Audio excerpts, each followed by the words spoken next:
Hey, how's it going everybody? Welcome back to the channel and welcome back to another Mount & Blade 2 mod spotlight. Today we're going to be taking a look at Empire's World War, and I feel like it's been a little while since I've done a lot of these mod spotlights for Bannerlord. I guess the whole modding community has really kind of slowed down recently. However, I really want to start getting back into them, taking a look at mods I maybe haven't looked at in a while or any new ones that have popped up, just like this one. And this one is absolutely perfect if you're looking to start a brand new campaign because it completely changes up the world of Europe using Lemmy's Europe mod, and there is also a Calradian version if you prefer the Calradian map to Lemmy's Europe map mod. And basically what this mod does is it implements a whole wealth of different cultures into one big Thunderdome to go and have a ton of fun with. Not only do we have the Romans, the Greeks, the Ottomans, we have the Chinese, we have Celtic forces, we have Vikings in here, and we also have medieval Europeans. So it's a whole wealth of different factions, all with very, very cool, unique and interesting unit trees. And if you stick around towards the end of the video, I'll show you guys exactly how to install it. So even if you're completely new to modding, it should be pretty easy just to dive in and get started. And if you guys want to see a brand new campaign on this mod, then be sure to drop a like and a comment down below. And let's say if we hit 200 likes, I have been meaning to start a new campaign. So if we hit 200 likes, I'll dive in and I'll do a mini series on this mod. Okay, so here we are on Lemmy's map on Europe, and to go and enable this map mod, you're gonna have to go to your settlement, the first settlement you go to custom series, which is really easy to go to custom units, hit import, and then go and click on V1. And again, I'll show you guys how to get this all set up on the back end when we do start the video. But boom, just like that, you are set up. All the units have now been changed. I think it would be cool if a modder does go in and maybe change up the banners and the names of factions and stuff, but again, that's probably something later on down the line. And simply just like that, all the units have now been changed. So it's a super lightweight mod as well. It's not something that's gonna completely overrun your game. Again, it does just change the units, but again, it just makes the battle so much fun. So as I mentioned, we have a whole wealth of different factions. We do have the Roman roster right here, and again, we start off with these basic Imperial recruits. We go down to trained infantrymen, then we get stuck in more into the legionaries, the more elite soldiers, and of course the Imperial legionaries right there. We have the Palatine Guard. Again, all the names as well haven't been changed. It is just really like an overhaul of the units themselves, but it is pretty massive. And we even have the crossbow sergeants, which just look beautiful. Ancient Civilizations is a beautiful, beautiful mod.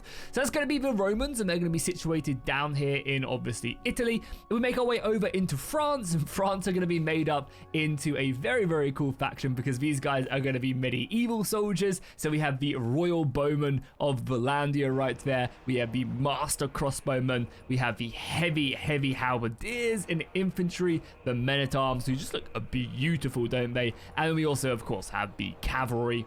There has also been additional work being added though, because we also, for the Valandia, for example, we also have some noble troop lines as well. So as you can see right here, the Valandians with their medieval soldiers do have some Baron troops and some Reapers. So there are also custom units in here to really mess around with. That's going to be the noble troop line for Valandia. The Romans set up over in Spain are also exactly the same. So they are just Romans. So again, you're going to have kind of these power blocks right there. And I believe the ones in Germany are also, yeah, just the same. So all the Empire factions are the same. Again, it would be kind of cool if we got maybe some differences in there later on. Maybe the empires can be split up into some different soldiers along the lines. Then as we make our way over with Byzantines, so the Byzantines are going to be the Greek forces. And again, Ancient Civilizations has some really cool Greek looking soldiers. Again, you'll be able to see they go down into like Byzantine veteran archers and palatines. Again, these are just units from the Empire troop tree that we have from Lemmy's Europe map mod. But yeah, the Byzantine veteran legionaries look incredible. Their explorers look really good. Their pikemen look great, and pikes actually do work if you use like a better pike mod. These guys do really, really cool stuff, so definitely one to look out for. But yeah, if you want to have like a full line of hoplites with cool custom shields and stuff, this is definitely a faction for you. And of course, their elite cavalry is going to be brutal on the battlefield. Long sarissas on top of that. And yeah, they're going to be a very, very deadly, deadly force for sure. So yeah, the Byzantines are going to be the Greek forces that you're going to be able to build up a nice little force right there. Then we make our way over to the Kuzites. And I believe the Kuzites are basically set up as the Chinese. So the Chinese have a pretty wide variety of forces. They're kind of like, I guess, a mix of like Mongols and Chinese, and it's kind of very much heavy fantasy Chinese forces, by the way. So like, if we go to their elite forces, as you can see, this isn't just your average Chinese infantryman. It is very kind of embellished fantasy Kingdom of Heaven style of armor and stuff. So yeah, it's going to be a kind of a very, like, yeah, as I said, fantasy driven Chinese force rather than more of like a traditional or historically based one. But still, they look cool, right? And running a force of these guys, fighting a force of these guys is going to be very fun and deadly. Like, their archers, even their heavy infantry, like if they get a bunch of these guys, they're not going to go down easily. They're centered around the Kuzite roster, so they have a lot of horse archers, a lot of heavy cavalry. It's going to be much more of like a nomadic China, whereas maybe you'd be kind of expecting more of an infantry force when you're fighting China. And that's, of course, going to be pretty scary. As we make our way northwards, we, of course, have the Sturgeons right here. So the Sturgeons are going to be, of course, a Viking-style force. We, of course, have their elite infantry. Again, I would like the modder to go in and change these guys just to be full infantry. I never really got why Sturgia had like a cavalry force as their noble troop line. Just give them like a heavy infantry. I don't know why Tailworlds ever did that. However, these guys do look very cool. Again, the custom armor from all the different mod packs look great, and these guys on the battlefield will be very scary. Their base troop line, again, it's pretty dope, very Viking-esque. Them throwing axes are going to be brutal. The armor is going to be decent enough. They have their skirmisher cavalry here. Their bowmen are always pretty decent. And I think they even have some darts on them as well to throw in. Yeah, some decent arrows. And their line breakers actually have some good armor. Only 34, yeah. Line breakers are always so disappointing as well. Even in this mod, they still don't get the love they get. So again, it'll be cool to see if the Sturgeons can kind of hold their own against the other factions, the Romans, etc.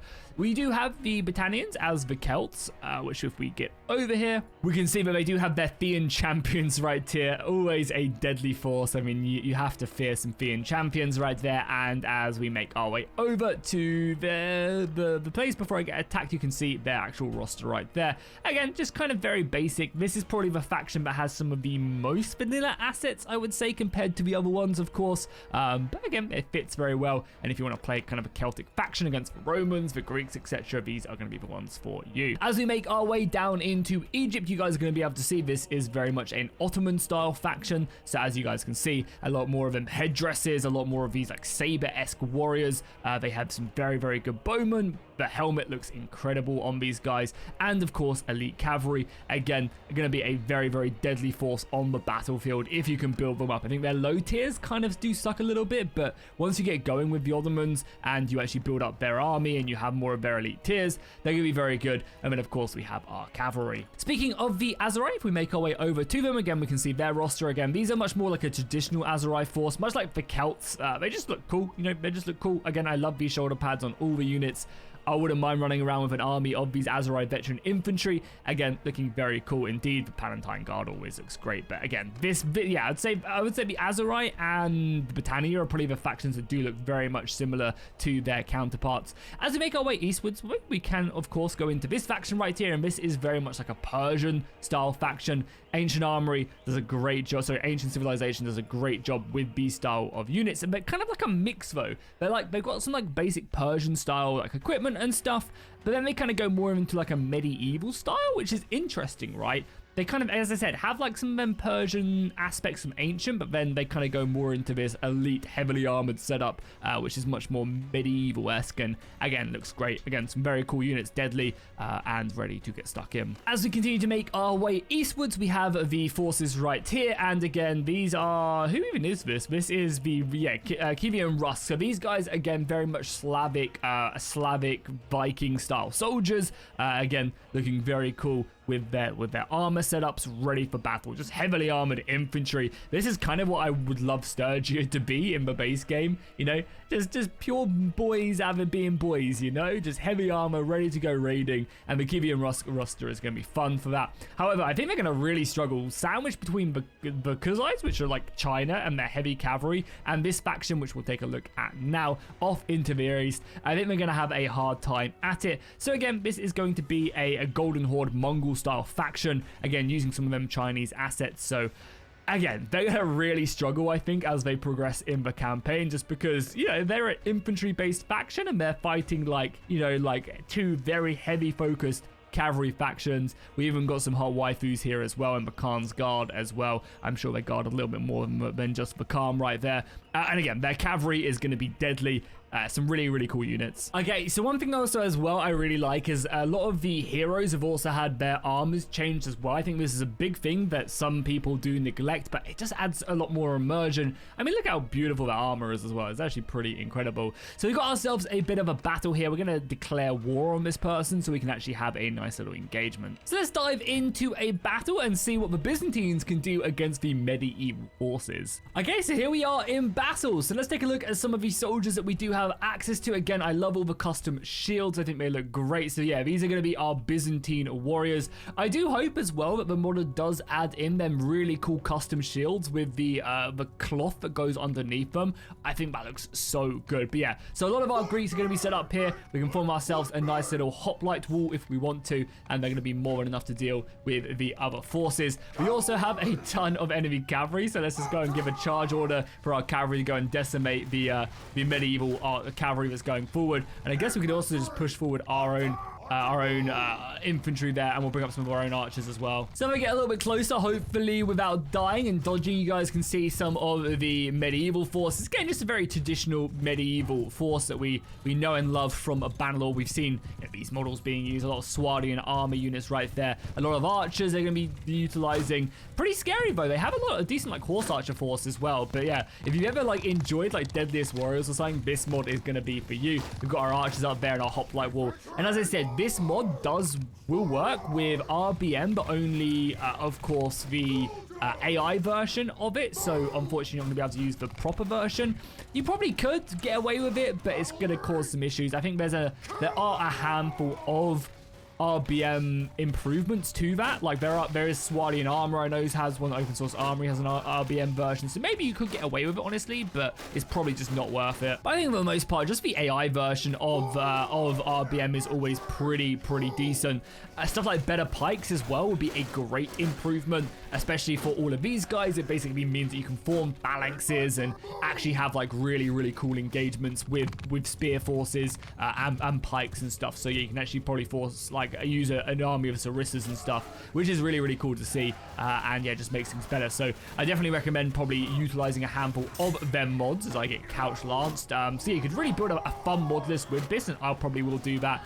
Again, using the Greeks with their javelins and stuff is just super cool. And as you guys can see, we'll just clash in here and probably decimate this force now. So there you go. I mean, to be fair, we did outnumber the medieval forces like 2-1 there. And of course, superior Greek tactics taking down the world.